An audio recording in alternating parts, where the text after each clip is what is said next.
Yo, what's going on, my fellow nerds in the hood? Another video for you.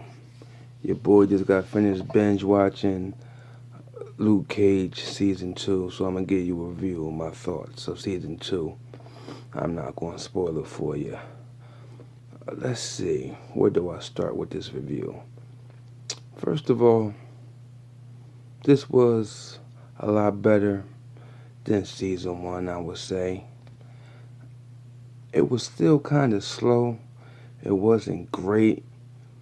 I think with these Marvel series, sometimes that 13 episodes are just too much, so you got to try to stretch it out, and you got just so much filler nonsense that it just becomes ridiculous. Like, for instance, you know what I'm saying? Let me put it to you like this.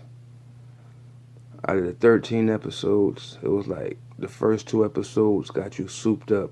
You're excited to see Luke Cage, you know what I mean? It's the new season, trying to see where they left off at, you know what I mean? So you have that excitement with you.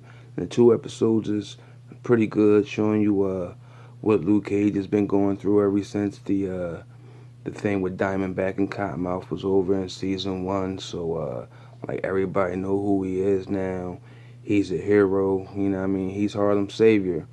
And they get into that. And then they introduce the protagonist for the season, a guy named what was his name? Bushmaster. Yeah, the Bushmaster. He was from Jamaica, and he was quite similar to Luke Cage in his powers, like being untouchable and stuff like that. But his was more of like some type of voodoo type herbal shit going on. You know what I mean? It wasn't like Luke Cage. He was in it. It was experimented on, and that's how he got his powers.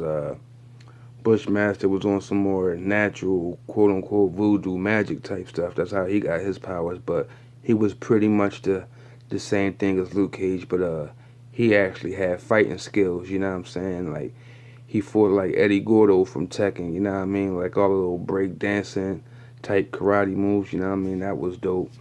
Uh, and then you still get into Mariah Stokes and how she's trying to attempt to take over Harlem since her cousin Cottonmouth died, and it continues on from that.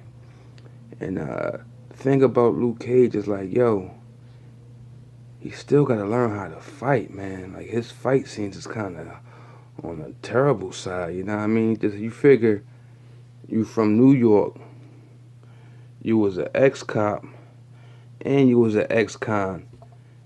You should be able to throw your hands a little bit somehow, you know what I mean? You should have some type of awareness of how to throw your hands, throw a jab, a punch, you know what I mean? Just like, he just relying just strictly on being power, and that was kind of getting played out. It's like, how many times are you going to try to shoot him, you know what I'm saying?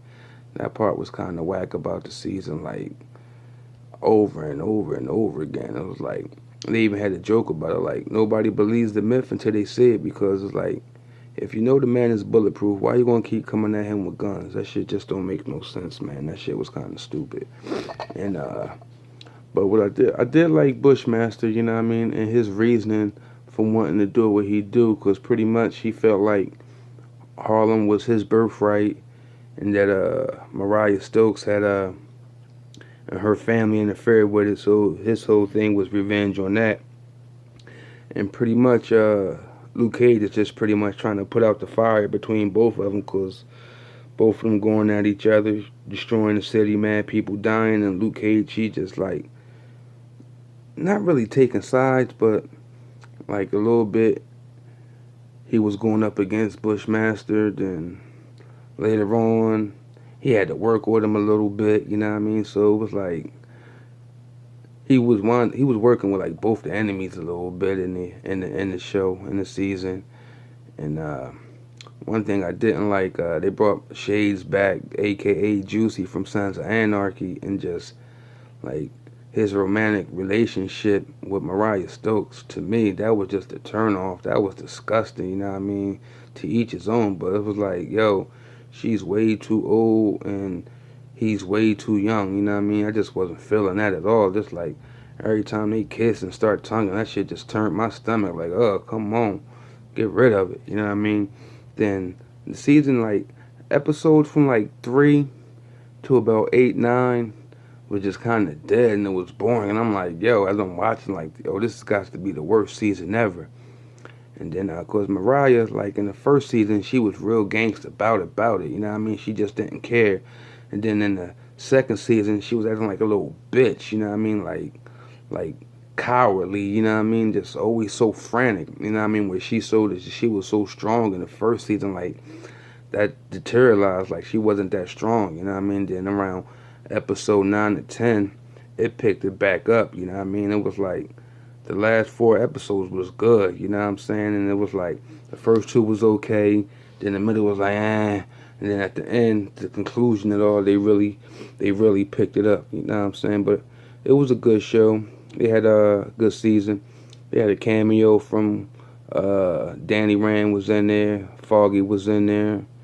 The chick Claire that he's been banging, she was in there. The chick who got her arm chopped off in the last season, she was there. She came back and through Danny Rand's company, they hooked her up with a fake arm, which is cool, you know what I mean? That ties into the Marvel Disney thing. People always losing their arms, you know what I mean? From Star Wars and a couple Marvel movies, they always try to tie that in because that was a big Star Wars thing. So that was kind of like a little Easter egg Disneyland, you know that. I mean, it's the shit. What else happened up in the season where it was pretty dope? With Mariah having the club, they had a couple live hip hop guests, you know what I mean? Ghostface Killer stepped through, Faith was there, Jada's Kiss was there, Rakim was there. They had a couple reggae bands. I don't know, but because I don't really listen to reggae, but that shit was pretty hot seeing them up in there and them intertwining that hip hop culture.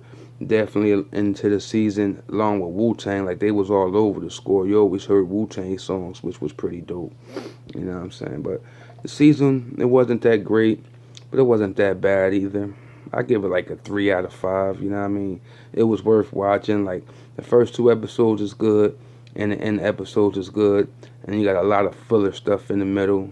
You know what I mean? Towards the end, where it was starting to die down, they were starting to do some flashbacks to show you why Bushmaster hated Mariah's family and stuff like that. Touched on that, so you kind of got a reason why he was doing what he was doing. And his character was similar to Killmonger, where they was the bad guy, but they had good damn reason for doing what they was doing. You know what I mean? It was like it was justifiable in their cause, and they was really wronged and just, you know what I mean? You have to get revenge, and that ain't right, but I can see where you're going with it, you know what I mean? I can understand, you know what I'm saying?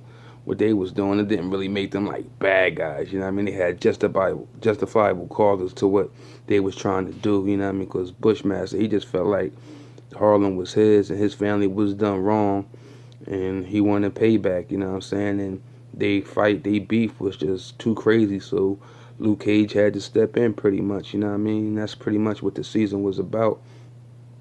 But it was alright though. Like I said, 3 out of 5. It wasn't nothing special about it, you know what I'm saying? It was good to see Danny up in there, the Iron Fist, and it was good to see his fist glow without him really having to concentrate and take a minute to think about it, like now that he has more control over it. So I'm kind of looking forward to his second season to see what he's going to do, you know what I'm saying? And they kept it hood a little bit, you know what I mean? They tried to keep it street as much as they could without Disney interfering, you know what I'm saying? It was a good season. Well, not really good. It was alright. I don't know. I got mixed feelings about it because I liked it at the beginning.